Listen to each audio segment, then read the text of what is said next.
आऊज़ बिल्लाहि मिनश्शैतानिर्रजीम बिस्मिल्लाहिर्रहमानिर्रहीम रब्बि इश्रह ली सदरी वयस्सिर ली अमरी वाहलुल उक़दतम मिन लिसानी यफ़क़हू क़ौली। Dear students, I am Latif Awan, yours chemistry teacher. बेटा आज हम chemistry second year chapter number 4 में फ़िज़िकल प्रॉपर्टीज़ ऑफ अल्कोहल पहले डिस्कस करेंगे और उसके बाद हम chemical reactions of alcohol discuss करेंगे।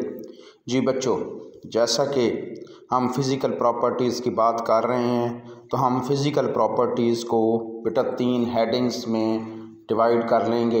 ये MCQs और शॉर्ट आंसर क्वेश्चंस के लिए बहुत इम्पॉर्टेंट टॉपिक है। सबसे पहले बेटा जो हमारे पास अल्कोहल होते हैं वो हमारे पास जनरली कलरलेस टॉक्सिक लिक्विड होते हैं। टॉक्सिक लिक्विड्स ऐसे लिक्विड्स को कहते हैं जो बॉडी में जाकर बेटा हार्मफुल माइक्रो ऑर्गेनिजम्स प्रोड्यूस कर लेते हैं, जिसकी वजह से जो है वो बॉडी का नुकसान होता है और अगर ज़्यादा मिकदार में ले लिया जाए तो इवन के डेथ भी हो सकती है। विद करेक्टरिस्टिक स्वीट स्मेल होती है, मीठी सी अच्छी सी भीनी सी खुशबू होती है हल्की सी, और बर्निंग टेस्ट होता है। बर्निंग टेस्ट से मुराद ये होता है कि बेटा अगर कभी घर में सालन लग जाए या दूध लग जाए तो उसमें से एक टेस्ट आता है, जला हुआ टेस्ट आता है। तो जितने भी लोअर अल्कोहल्स होते हैं उनका स्वीट टेस्ट होता है, बर्निंग टेस्ट होता है, स्वीट स्मेल होती है और टॉक्सिक लिक्विड होते हैं और कलरलेस होते हैं। बेटा ये 4 बातें याद रखनी है, कलरलेस हैं, टॉक्सिक हैं, स्वीट स्मेल है और बर्निंग टेस्ट है। Number 2 solubility. बेटा जैसे कि हम जानते हैं, हम फर्स्ट ईयर में भी डिस्कस कर चुके हैं कि अल्कोहल जो होते हैं वो सॉल्युबल होते हैं, लोअर अल्कोहल सॉल्युबल होते हैं वाटर में ड्यू टू हाइड्रोजन बॉन्डिंग। और जैसे जैसे अल्काइल ग्रुप इंक्रीज्ड होता जाता है, मतलब जैसे जैसे बल्की अल्कोहल्स होते जाएंगे, अल्काइल ग्रुप बल्की होता जाएगा, बट इनकी सॉल्युबिलिटी कम होती जाएगी। रीजंस क्या है कि अल्कोहल जो होते हैं बेटा जी ये वाटर में सॉल्युबल्स होते हैं due to hydrogen bonding. Partial positive charge hydrogen atom देते हैं अल्कोहल। जब जैसे जैसे इनका मॉलिक्यूलर मास बढ़ता जाता है, मतलब अल्काइल ग्रुप बढ़ता जाता है, बेटा हाइड्रोजन पे पार्शियल पॉजिटिव चार्ज कम होता जाता है। और जब हाइड्रोजन पे पार्शियल पॉजिटिव चार्ज कम होता जाएगा तो बच्चों हमारे पास ये इनकी जो एबिलिटी है वाटर के साथ हाइड्रोजन बॉन्डिंग डेवलप करने की वो भी डिक्रीज होती जाएगी। दैट्स द रीज़न जो है वो हायर अल्कोहल जो है वो इनसॉल्युबल होते हैं इन वाटर में। देखें जी, हम देखते हैं they are readily soluble in water but solubility decreases in higher alcohol. The solubility of alcohol is due to hydrogen bonding which is prominent in lower alcohol but diminishes, ख़त्म हो जाती है in higher alcohols में। बेटा मैंने आपको बताया है ये हाइड्रोजन आप अपने सामने देख सकते हैं, ROH अल्कोहल की हाइड्रोजन में H पे पार्शियल पॉजिटिव चार्ज है। अब जब ये बल्की ग्रुप होता जाएगा तो बेटा बल्की ग्रुप होने की वजह से ये इंडक्टिव इफेक्ट इसमें क्रिएट होता जाएगा। इंडक्टिव इफेक्ट की वजह से बच्चों हाइड्रोजन पे पार्शियल पॉजिटिव चार्ज डिक्रीज़ होता जाएगा, और जब हाइड्रोजन पे पार्शियल पॉजिटिव चार्ज डिक्रीज़ होता जाएगा इसका मतलब ये है कि वाटर के साथ इसकी हाइड्रोजन बॉन्डिंग बिल्ड करने की एबिलिटी कम होती जाती है। फिर बच्चों तीसरे नंबर पर हम डिस्कस करते हैं melting and boiling point. Melting and boiling points of alcohol are higher than corresponding alkane. यानी बेटा अगर हम मिथानॉल का बॉइलिंग पॉइंट चेक करें तो मीथेन की निस्बत ज़्यादा है। मीथेन जो है ये माइनस में, मैं आपको पहले भी बता चुका हूँ बेटा, अगर रूम टेम्परेचर किसी का बॉइलिंग पॉइंट माइनस में हो तो बेटा जी वो गैस होती है। मीथेन, ईथेन, प्रोपेन, इनका बॉइलिंग पॉइंट अगर आप चेक करें तो माइनस में है, लेकिन बेटा मिथानॉल, इथानॉल, प्रोपेनॉल का बॉइलिंग पॉइंट चेक करें तो ये पॉजिटिव में है। वजह ये है हमारे पास ये लिक्विड्स होते हैं, जबकि मीथेन, ईथेन, प्रोपेन जो होती हैं ये गैसेज होती हैं।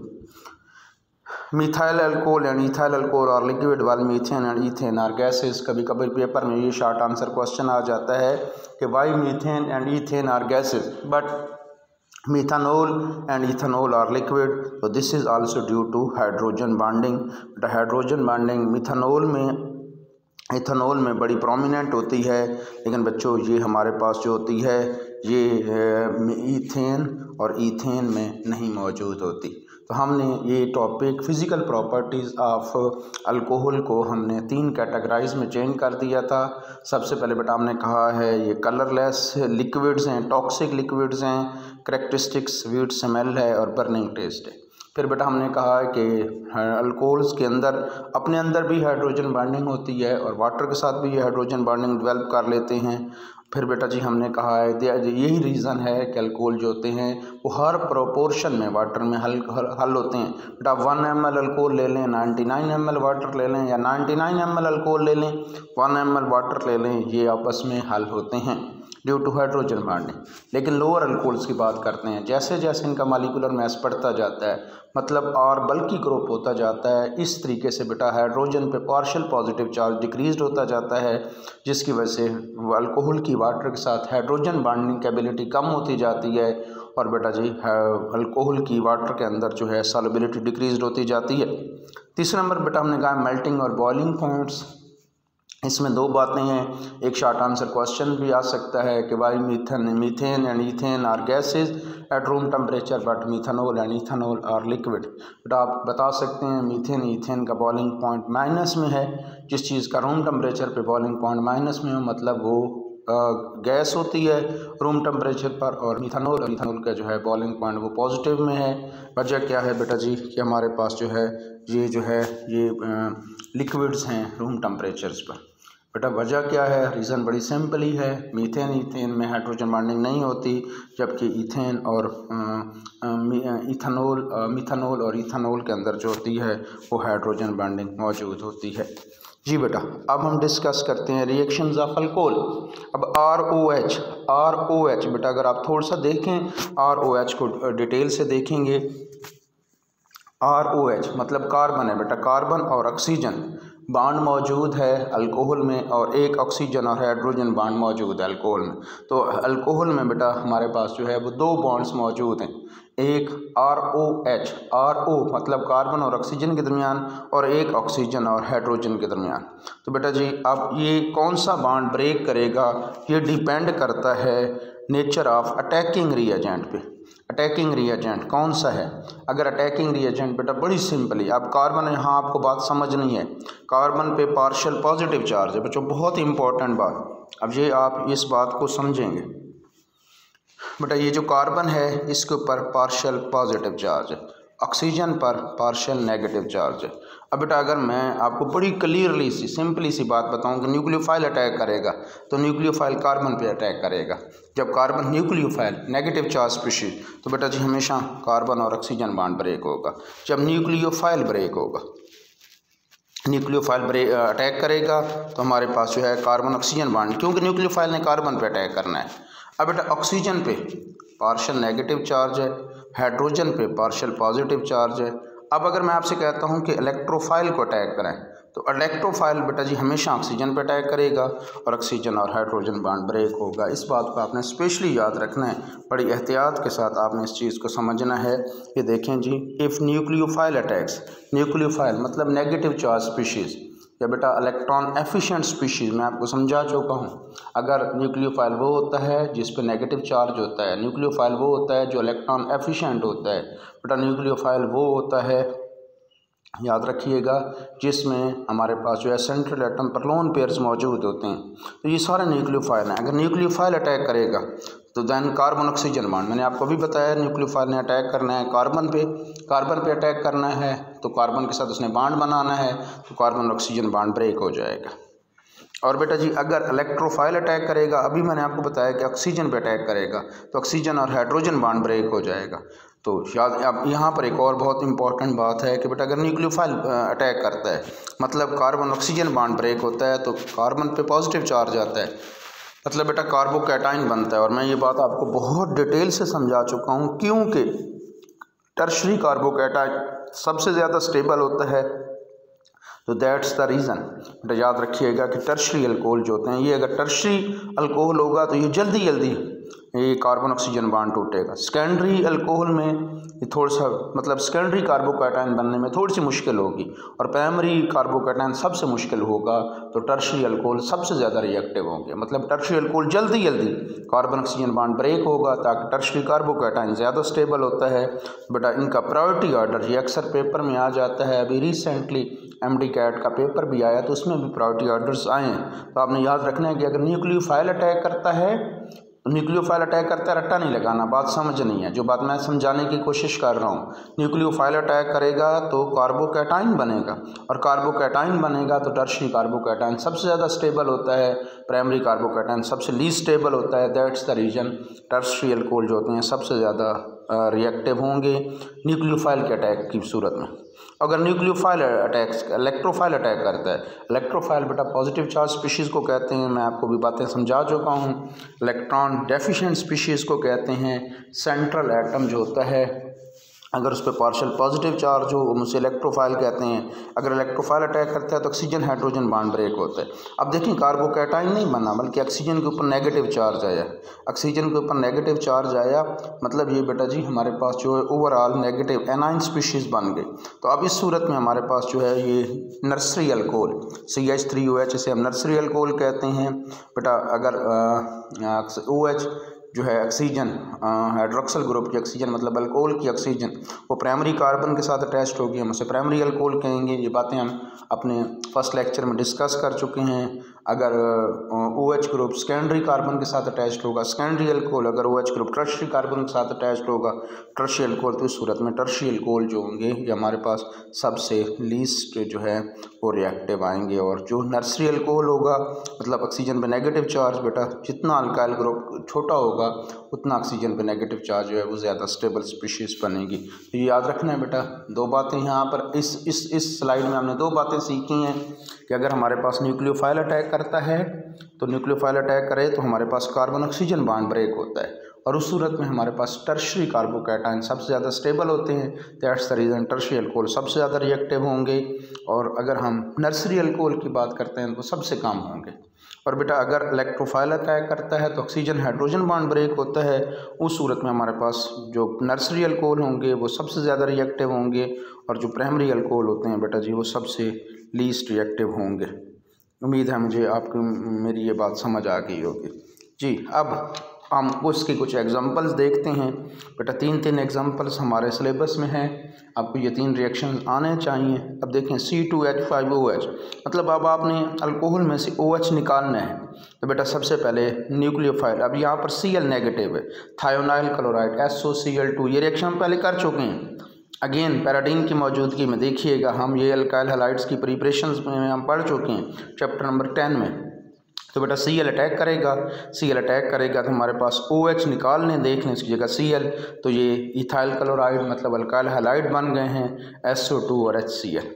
देख लें बेटा अब Cl नेगेटिव न्यूक्लियोफाइल तो कार्बन ऑक्सीजन बॉन्ड ब्रेक हुआ है। सेकेंडली केस में हमारे पास हाइड्रोजन हैलाइड, ये रिएक्शन भी हम कर चुके हैं प्रिपरेशन ऑफ अल्काइल हैलाइड्स में जी बेटा जी। हमारे पास जिंक क्लोराइड HCl की मौजूदगी, हमारा HCl रिएक्ट करता है जिंक क्लोराइड की मौजूदगी। ये बहुत इंपॉर्टेंट टेस्ट है, हम अपने नेक्स्ट लेक्चर में भी डिस्कस करेंगे जिसे ल्यूकोस टेस्ट कहते हैं। हीट करेंगे क्योंकि ये प्राइमरी अल्कोहल है, ये आपको बात आके समझ आ जाएगी। यहाँ पर भी Cl नेगेटिव अटैक करेगा, न्यूक्लियोफाइल अटैक कर रहा है तो बेटा C2H5OH में से O निकल जाएगा, उसकी जगह Cl लग जाएगा, अल्काइल हैलाइड और वाटर बनेंगे। और तीसरे नंबर पर अमोनिया।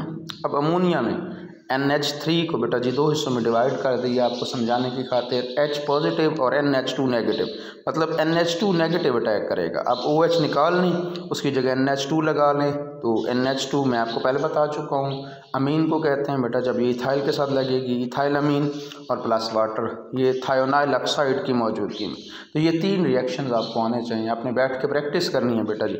मतलब तीनों सूत्रों में देख लें न्यूक्लियोफाइल अटैक कर रहा है।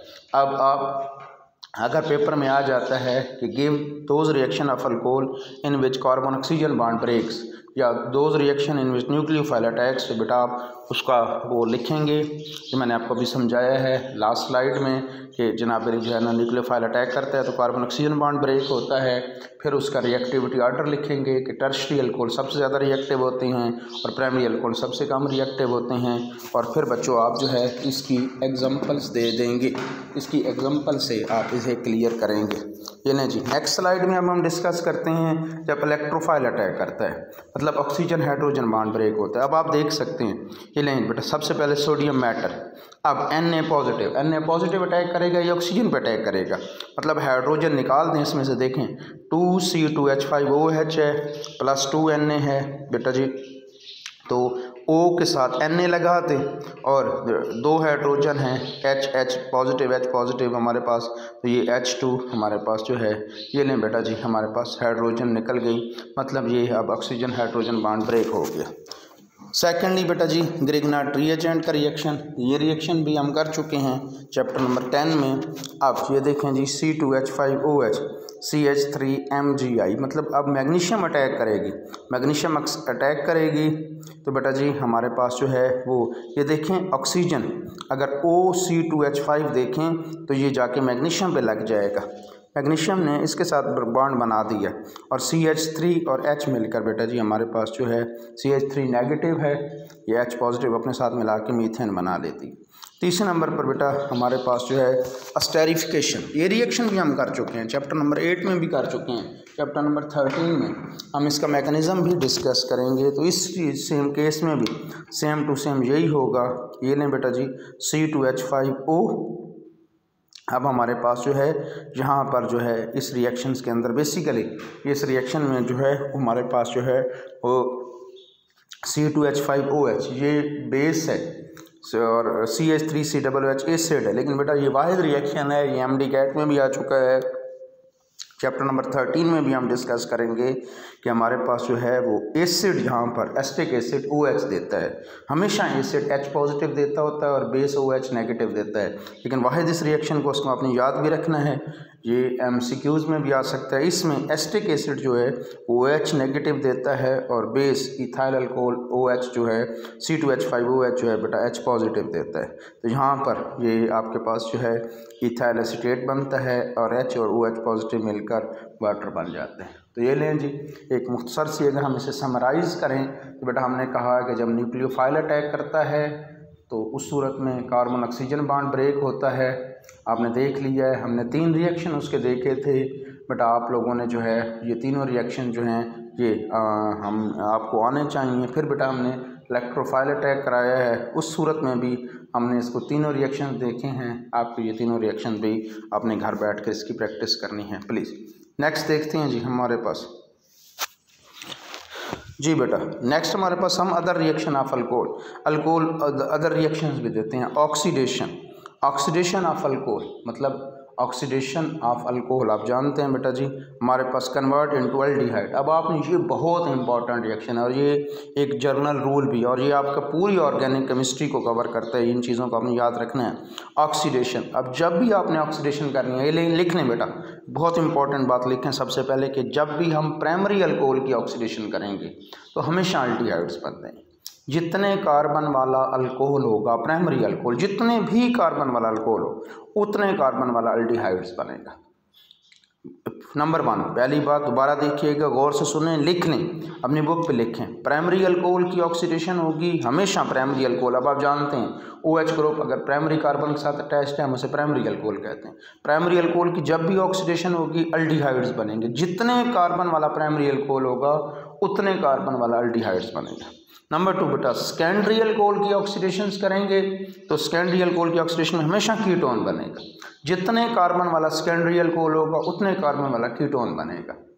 तीसरी बात लिखें बेटा, पहली बात आपने लिखी है primary alcohol plus oxidation K2Cr2O7 और H2SO4 की पोटाशियम डाइक्रोमेट सल्फ्यूरिक एसिड की मौजूदगी में। ये लें बेटा जी, आपके पास अल्कोहल हमेशा जो है एल्डिहाइड्स बन गए। सेकेंडरी अल्कोहल K2Cr2O7H2SO4 की मौजूदगी में आपके पास कीटोन्स बन गए। और बेटा अगर टर्शियरी अल्कोहल हो तो उनकी ऑक्सीडेशन नहीं हो सकती। क्यों नहीं हो सकती? ये बहुत इंपॉर्टेंट शॉर्ट आंसर क्वेश्चन है। अभी आप में अगर तवज्जो से बात सुनेंगे तो आपको फर्दर क्लेरिफाई हो जाएगा। बेटा हमेशा उनकी ऑक्सीडेशन नहीं हो सकती, लेकिन अगर हम उनकी ऑक्सीडेशन करें, हम उन्हें ये सिर्फ उनकी ऑक्सीडेशन ना करें बल्कि उनमें सिर्फ ये कैटलिस्ट डाल दें, पोटेशियम डाइक्रोमेट और सल्फ्यूरिक एसिड, तो बेटा अल्कीन्स बन जाते हैं। ये देखें जी आप, ये आपके सामने CH3CH2OH। अब ऑक्सीजन बेटा बहुत इंपॉर्टेंट, इस बात को सुने, इधर देखें। अब हमारे पास जो है आपको यहाँ पर एक चीज़ समझनी है, बहुत इंपॉर्टेंट एक चीज़ समझनी है। वो क्या समझनी है कि ये देखें बेटा, ये हमारे पास जो है ये प्राइमरी अल्कोहल है CH3CH2OH, आप देख रहे हैं, ये लें, ये प्राइमरी अल्कोहल है। ऑक्सीडेशन आपने की तो आपके पास जो है अब बेटा ऑक्सीजन जो होगी एक OH ग्रुप वाली हाइड्रोजन निकाल लें और एक primary hydrogen alpha hydrogen. Alpha hydrogen क्या होती है? OH ग्रुप के साथ जो कार्बन अटैच्ड है, ये जो OH ग्रुप के साथ कार्बन है इसे बेटा प्राइमरी कार्बन कहते हैं। इसके ऊपर 2 हाइड्रोजन्स मौजूद हैं, इन हाइड्रोजन्स को हम लोग जो है अल्फ़ा हाइड्रोजन्स कहेंगे। अब एक OH ग्रुप वाली हाइड्रोजन, एक ये हाइड्रोजन, यहाँ से हाइड्रोजन निकालेंगे, एक ये हाइड्रोजन निकालेंगे, आपके पास वाटर बन जाएगा। बाकी देखें ना CH3 तो उसी तरह रहा, लेकिन आप C कार्बन के साथ एक हाइड्रोजन आपने निकाल ली CH। ये देख लें, आपने जो है बेटा जी आप लोगों ने आपने क्या किया था, आपने जो है वो इथेनॉल लिया था, ये जिससे हम इथाइल अल्कोहल कहते हैं।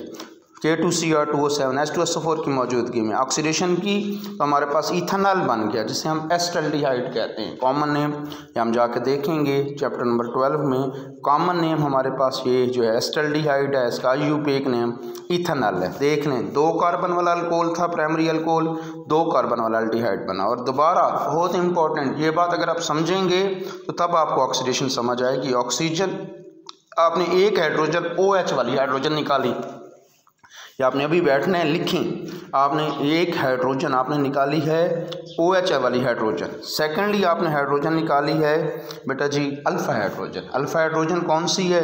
वो कार्बन जो OH के साथ अटैच्ड है उसे हम अल्फ़ा कार्बन कहते हैं। उसके ऊपर जो है 2 हाइड्रोजन मौजूद हैं, हम इसे अल्फ़ा हाइड्रोजन्स कहते हैं। अब ये देखें प्राइमरी अल्कोहल ऑक्सीडेशन K2Cr2O7H2SO4 की मौजूदगी में हमारे पास अल्डिहाइड्स बन गए। सेकेंडरी अल्कोहल, अभी मैंने आपको कहा सेकेंडरी अल्कोहल की जब भी ऑक्सीडेशन आप करेंगे तो आपके पास कीटोन्स बनेंगे। बेटा जितने कार्बन वाला सेकेंडरी अल्कोहल होगा उतने कार्बन वाला हमारे पास जो है वो कीटोन्स बनेंगे। ये देख लें आपके सामने मौजूद है ये सेकेंडरी कार्बन। अब अगेन एक हाइड्रोजन आपने OH ग्रुप वाली हाइड्रोजन, एक हाइड्रोजन ये निकालनी है, और अब आपके पास अल्फ़ा हाइड्रोजन एक ही है। अब 2 नहीं है बेटा, अब अल्फ़ा कार्बन के साथ ऊपर हाइड्रोजन एक ही है, तो एक हाइड्रोजन आप ये निकालेंगे, एक OH वाली हाइड्रोजन निकालेंगे, उस ऑक्सीजन के साथ मिला के वाटर बन जाएगा। अब देखें CH3 उसी तरह रहा, C फिर CH3, अब यहाँ से H निकल गया ऑक्सीजन, तो ये लें आप देख सकते हैं ये आपके पास जो है वो कीटोन बन गया। आपने 2 प्रोपेनॉल लिया था, मतलब नंबर 2 कार्बन पर OH था तो 2 प्रोपेनॉल, आपने बेटा उतने ही कार्बन वाला कीटोन मतलब प्रोपेनोन बन गया। हम इसे प्रोपेनोन एसीटोन कहते हैं। ये हमारा नेल पॉलिश रिमूवर भी होता है, ये सबसे छोटा तरीन कीटोन यही होता है। तो हमारे पास ये देख लें बेटा, आप बात क्या मेरी समझ रहे हैं ना। प्राइमरी हमारे पास अल्फ़ा कार्बन से आपने अल्फ़ा हाइड्रोजन्स ही निकालनी है। अल्फ़ा दोबारा देख लें, मैंने आपको पहले ऊपर भी समझाया है कि बेटा वहाँ पर हमारे पास 2 अल्फ़ा हाइड्रोजन्स थी, यहाँ पर हमारे पास सिर्फ एक अल्फ़ा हाइड्रोजन है। ये एक अल्फ़ा हाइड्रोजन निकलेगी, एक OH में से हाइड्रोजन निकालेंगे, इस हाइड्रोजन को जब आप निकाल लेंगे तो ये देखें आपके पास कीटोन बन गए। अब मेरा आपसे क्वेश्चन है, आप मुझे बताएं, शाबाश, आप मुझे बताएंगे कि क्या वजह है टर्शियरी अल्कोहल में जो है वो आप उसकी ऑक्सीडेशन क्यों नहीं हो सकती। तो रीज़न्स क्या है? बड़ी सिंपली आपको मेरी बात समझ आ गई है। यहाँ पर हमारे पास एक अल्फ़ा हाइड्रोजन्स थी, यहाँ पर हमारे पास 2 अल्फ़ा हाइड्रोजन्स थी, लेकिन यहाँ पर हमारे पास 9 अल्फ़ा हाइड्रोजन नहीं है। तो ऑक्सीजन एक हाइड्रोजन तो OH वाली हाइड्रोजन नहीं लेती, लेकिन due to absence of alpha hydrogen आप लिखेंगे कि टर्शियरी अल्कोहल जो होते हैं उनकी ऑक्सीडेशन नहीं हो सकती।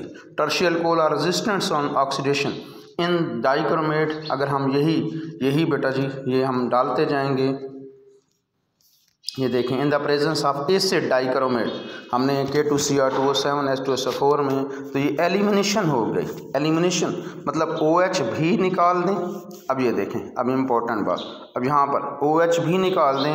अब ये तीनों कार्बन, ये तीनों बीटा कार्बन है। अब बीटा कार्बन से हाइड्रोजन, जिस बीटा कार्बन से हाइड्रोजन निकालेंगे, इस अब अल्फ़ा कार्बन और उस बीटा कार्बन के दरमियान डबल बॉन्ड आ जाएगा। ये लें, OH आपने निकाल लिया। अब हमारे पास 1 2 3, ये 3 बीटा कार्बन हैं। तो यहाँ से हमने इस बीटा कार्बन से हाइड्रोजन निकाल लिया है। तो देख सकते हैं इस बीटा कार्बन के दरमियान जो है वो आपके पास जो है ये अल्फ़ा कार्बन और बीटा कार्बन, जिस बीटा कार्बन से आप जो है वो हाइड्रोजन निकालेंगे, अल्फ़ा कार्बन और उस बीटा कार्बन के दरमियान जो होगा बेटा जी हमारे पास जो है वो डबल बॉन्ड आ जाएगा। तो हमारे पास 2 मिथाइल 2 प्रोपेनॉल था। 2 प्रोपेनॉल मतलब 2 पोजीशन पे OH ग्रुप है, 2 पोजीशन पे मिथाइल है। तो ये ले बेटा जी, जब आपने K2Cl, बहुत इंपॉर्टेंट रिएक्शन, बहुत इंपॉर्टेंट रिएक्शन, तो आपके पास 2 मिथाइल जो है वो प्रोपीन हासिल हो गया, मतलब डबल बॉन्ड आ गया। तो बेटा बहुत इंपॉर्टेंट, इस बात को आपने याद रखना है।